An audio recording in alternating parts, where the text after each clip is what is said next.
Hello everyone, I am CP Jadon, your UGC Management faculty, and today we are going to discuss about group structure and group decision making. And before that, we are going to just recall what we were discussing about in our previous lecture.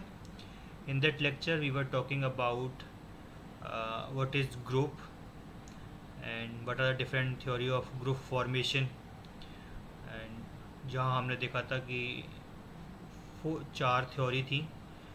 कौन कौन सी थी? पहली थी प्रोपेंगिटी theory, and जो distance पे based थी कि जो लोग क्लोज प्रॉक्सिमिटी में काम करते हैं वो ग्रुप फॉर्म कर लेते हैं, तो उसको प्रोपेंगिटी थ्योरी बोला हमने। सेकंड था हमारा बैलेंस थ्योरी बाय होमन, और इंटरेक्टिव थ्योरी थी हमारी एक, है ना। और लास्ट में थी हमारी एक्सचेंज थ्योरी, जहाँ पे हम रिवॉर्ड को और कॉस्ट को हम कंपेयर करते थे और उसके बेस पे हमने बताया कि ग्रुप फॉर्म होता है। फिर उसके बाद हमने देखा ग्रुप फॉर्मिंग स्टेज, इसमें 5 स्टेजेस थी हमारी अलग अलग, है ना। तो ऐसे करके हमने देखा था कल के लेक्चर में ग्रुप के बारे में। अब हम देख लेते हैं ग्रुप स्ट्रक्चर क्या होता है and group decision making. So group structure, group दो ग्रुप स्ट्रक्चर को हम अगर अगर जानने की कोशिश करें तो क्या होता है। ग्रुप स्ट्रक्चर में हम स्टडी करते हैं मोस्टली कि जो ग्रुप के अंदर जो एक खुद ब खुद एक हरारकी बन गई है ना, या कैसे लोग आपस में इंटरेक्ट कर रहे हैं, कैसे रिलेशनशिप डेवलप हो गए हैं, कैसा अरेंजमेंट है, फॉर्मेशन है, या कौन से फोर्स उनमें हैं, इन सब की स्टडी हम करते हैं ग्रुप स्ट्रक्चर में। जैसे ऑर्गेनाइजेशन का एक स्ट्रक्चर होता है ना, कि उसमें सबसे पहले टॉप मैनेजमेंट होगा, फिर सीनियर मैनेजर होंगे, फिर उसमें मिड लेवल मैनेजमेंट, ये सब आता है। ऐसे ग्रुप के स्ट्रक्चर में भी एक अनसेट तरीके से एक बन जाता है ना, स्ट्रक्चर बन जाता है जिसमें अपने अरेंजमेंट्स होते हैं। किसी के पास लीडरशिप रोल होगा, है ना, अनसेटेड लीडरशिप रोल होते हैं वहाँ पे। कुछ लोग साइलेंटली एक्ट करते हैं ग्रुप में, तो वो भी एक स्ट्रक्चर सा ही बन जाता है। इट्स लाइक द डिज़ाइन और architecture of the group, the way its elements are organised to function as one unit. Structure reflect stable pattern of interaction among the member.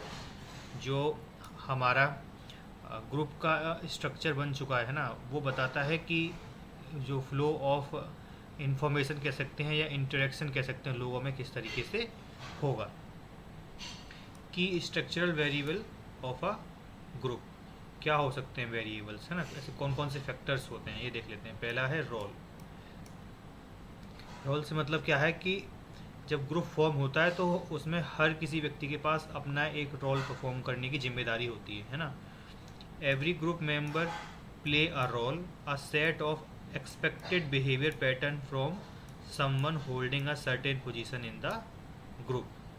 Role can be multiple, people often play different role in the different context, work, family और friends etcetera. जैसे कि a team leader में act as a motivator at work और as a learner in the training programme. तो वो change भी होते रहते हैं ग्रुप, है ना, वो रोल्स।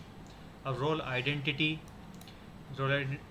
क्या होता है? Refers to the attitude and behaviour that are consist with role.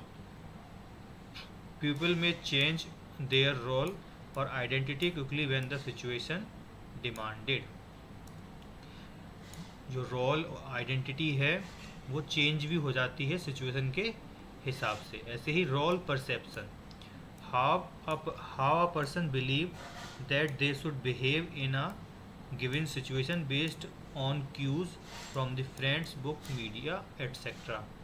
तो रोल को लेकर परसेप्शन भी होते हैं और हम आइडिया लगाते हैं कि वो व्यक्ति कैसा एक्ट और रिएक्ट करेंगे, उनके बारे में हम एक जनरल अपना परसेप्शन बना लेते हैं ना।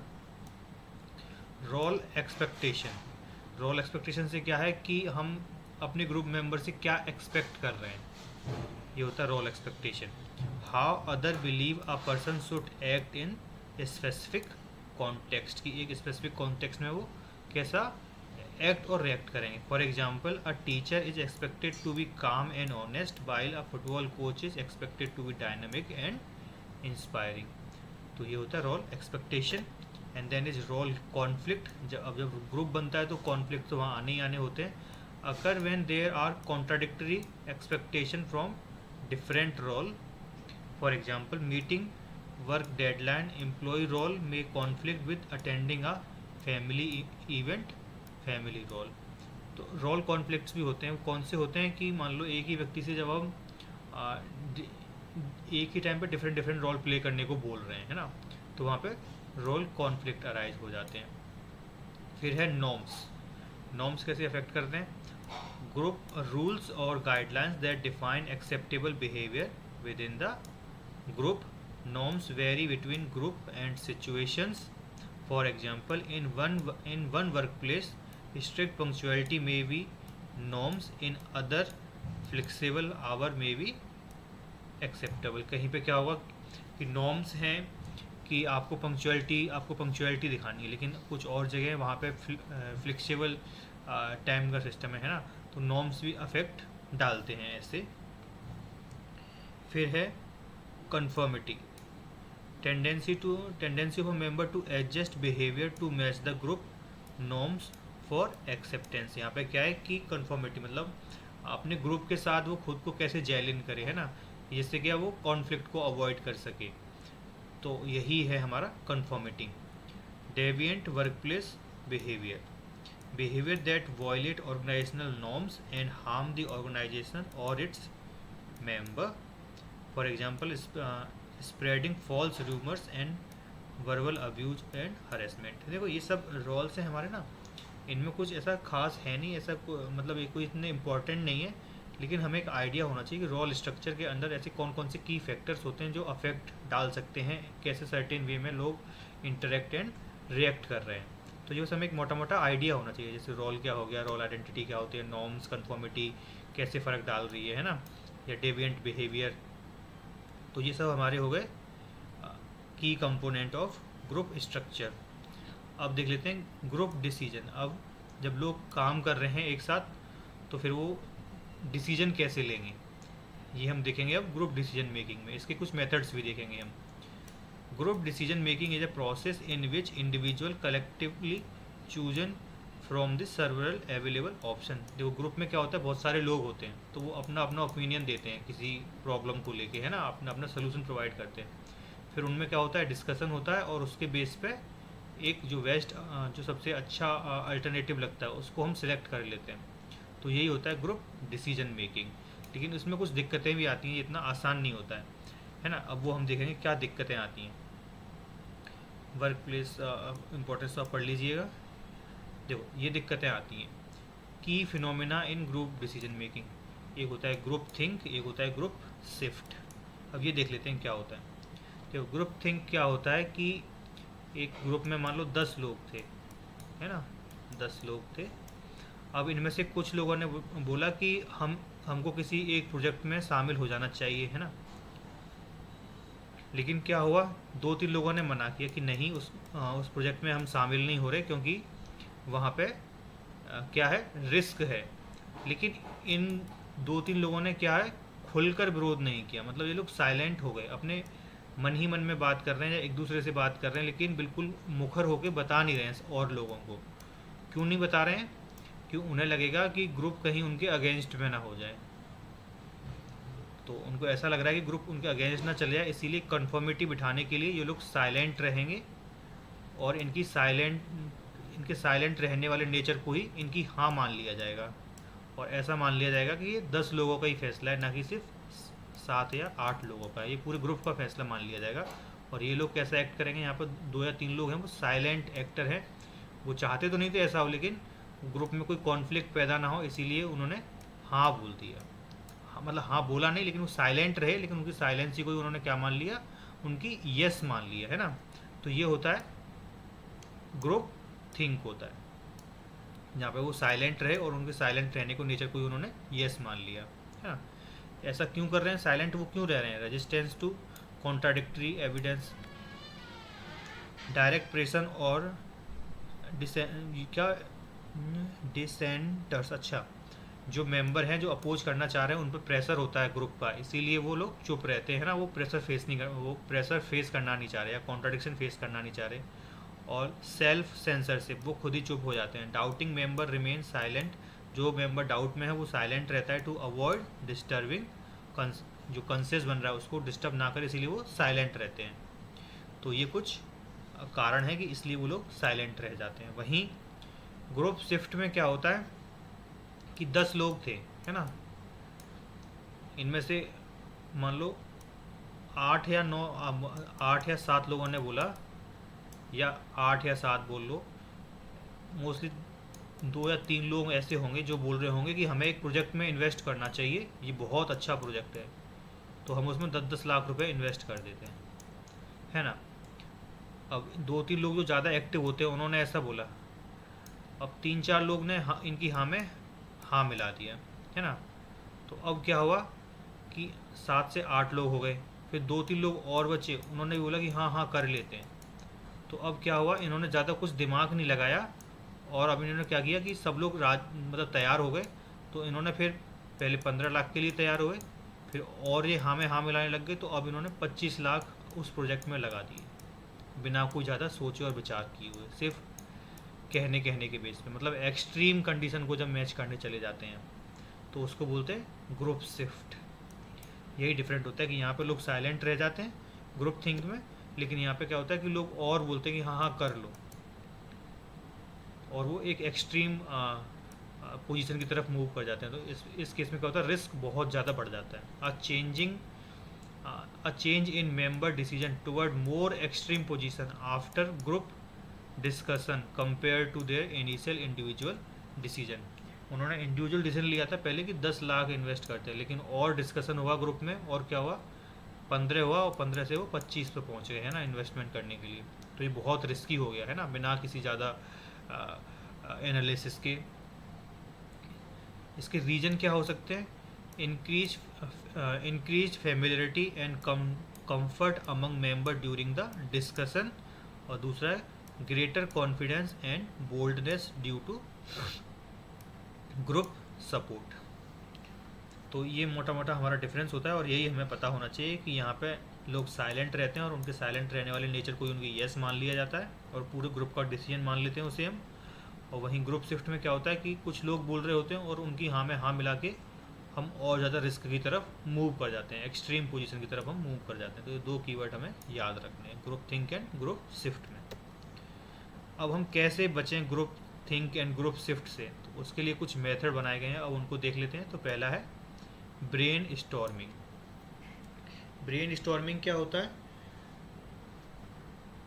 a free flowing method of generating a large number of idea without criticism or evaluating during the process। इसमें क्या होता है कि आप एक ओपन डिस्कशन करते हैं जहाँ पे आप इनकरेज करते हैं लोगों को कि वो अपना अपना आइडिया शेयर करें, और जब प्रोसेस होती है उस टाइम आप किसी को कमेंट नहीं करेंगे या क्रिटिसाइज़ नहीं करेंगे, और सारे आइडिया को हम नोट कर लेते हैं। और फिर हम क्या करते हैं, बाद में जब सारे आइडिया नोट हो जाते हैं तो फिर एक एक करके उनको एवेल्यूएट करते हैं, और उसके बेस पे हम ब्रेन स्टॉर्मिंग होती है, उसके बेस पे हम फाइनल डिसीजन पे पहुंचते हैं, है ना। एक तरीका है नॉमिनल ग्रुप टेक्निक, ये हो गया हमारा ब्रेन स्टॉर्मिंग। एक होता है नॉमिनल ग्रुप टेक्निक। इसमें क्या होता है कि आप एक मतलब हर कोई जो लिस्ट करता है, silent idea listing by each other, हर कोई व्यक्ति जो साइलेंट अपने एक आइडिया प्रेजेंट करते हैं, रिकॉर्डिंग आइडिया, अपने आइडिया को रिकॉर्ड कर रहे हैं विजुअली, या तो डायग्राम बना रहे हैं या लिख रहे हैं, कुछ भी कर रहे हैं। तो उस पर ग्रुप डिस्कशन होता है विदाउट क्रिटिसिज्म, फिर आइडिया पे ग्रुप डिस्कशन हो रहा है, एंड फिर उसके बाद क्या होता है, वोटिंग होती है कि कौन सा सबसे ज़्यादा आइडिया, उनको रैंक करते हैं और फिर हम सिलेक्ट कर लेते हैं। तो ये होता है हमारा नॉमिनल ग्रुप टेक्निक, जहाँ पे ओपन डिस्कशन होगा, सब अपने अपने आइडिया को लिखेंगे, फिर सबके आइडिया पर डिस्कशन होगा वहीं बैठ के, फिर उस पर रैंकिंग होगी, रैंकिंग के बाद वोट बनाते हैं उसका कि किसको कितने वोट मिल रहे हैं, और उसके बेस में हम क्या लेते हैं, डिसीजन ले लेते हैं। एक है डेल्फी टेक्निक। डेल्फी टेक्निक में क्या होता है कि विदाउट फेस टू फेस लोग आपस में मिलते नहीं है ना। एक कोई व्यक्ति क्या होता है, एक कोऑर्डिनेटर होता है, वो क्वेश्चनर तैयार करता है, और सब जिन लोगों को उन्हें भेजना होता है वो उतने लोगों को वो क्वेश्चनर भेज देते हैं जिनसे उन्हें फीडबैक लेना होता है ना। फिर वो सब क्वेश्चनर को भर के वापस कोऑर्डिनेटर को दे देते हैं, फिर उसके बेस पे जब कोऑर्डिनेटर उन सबको एनालिसिस करता है, और फिर हम फाइनल कंसेंसस की तरफ मूव कर जाते हैं। तो ये हमारा डेल्फी टेक्निक। और एक है fish ball technique. Fish ball technique क्या होता है? Central member present potential solution. जो सेंट्रल एक गोला बना लेते हैं, है ना, a member form a circle, one person sit in the centre as a primary decision maker. जो सेंटर में होगा उसको हम प्राइमरी डिसीजन मेंबर बोल देते हैं। इसकी प्रोसेस क्या है? Central member present potential solution. जो बीच में व्यक्ति बैठा है वो अपना आइडिया रखता है जो पोटेंशियल सोल्यूशन हो सकता है उसका, और आउटर मेंबर होते हैं ना, वो उससे क्वेश्चन पूछते हैं, है ना। और ऐसे करके हम एक फाइनल सोल्यूशन की तरफ मूव करते हैं। जो बीच में व्यक्ति बैठा है उसने अपना मतलब सोल्यूशन बताया किसी प्रॉब्लम का, और जो अगल बगल में लोग बैठे हैं सर्कल के में, वो क्वेश्चन पूछते हैं मिड में बैठे हुए व्यक्ति से, और ये लोग आपस में बात नहीं करेंगे। ये होती है फिश बॉल टेक्निक। उसके बाद है डायडेक्टिव इंटरेक्शन। इसमें क्या होता है कि आप किसी टीम को दो पार्ट में डिवाइड कर देते हैं। एक तरफ येस बोलने वाले लोगों को, एक तरफ नो बोलने वाले को। जो लोग फेवर में होंगे वो येस को सपोर्ट करेंगे, और जो लोग अगेंस्ट में होंगे वो नो को सपोर्ट करेंगे, और अपना अपना रीजन देंगे कि वो ऐसा क्यों बोल रहे हैं, और उसके बेस पे हम डिसीजन लेते हैं। जो पार्टी जीत जाती है, अगर येस बोलने वाले अगर मतलब आर्ग्यूमेंट को जीत गए, या फिर उन्होंने ऐसा व्यू प्रेजेंट किया कि सबको पसंद आ गया, तो फिर हम उसको एक्सेप्ट कर लेंगे, तो रिजेक्ट कर देंगे। और एक है कंसेंसस डिसीजन मेकिंग। यहाँ पे क्या होता है? Member work together to find solution acceptable to all, focusing on arrangement rather than majority rule. यहाँ पे बस सारे लोग आपस में मिलकर डिसीजन ले रहे हैं, वही चीज़ है। अप्रोच क्या है? एक्सप्लोर और point of view and address concern it will if the full consensus is not possible seek a compromise. अगर सारे लोग एग्री नहीं हो रहे हैं तो फिर वहाँ पे हम कंप्रोमाइज़ करते हैं, और उसके बेस पे हम डिसीजन ले लेते हैं। अब ये हमारे कुछ मेथड थे ग्रुप डिसीजन के। पहला था brain storming, nominal group technique, GNT।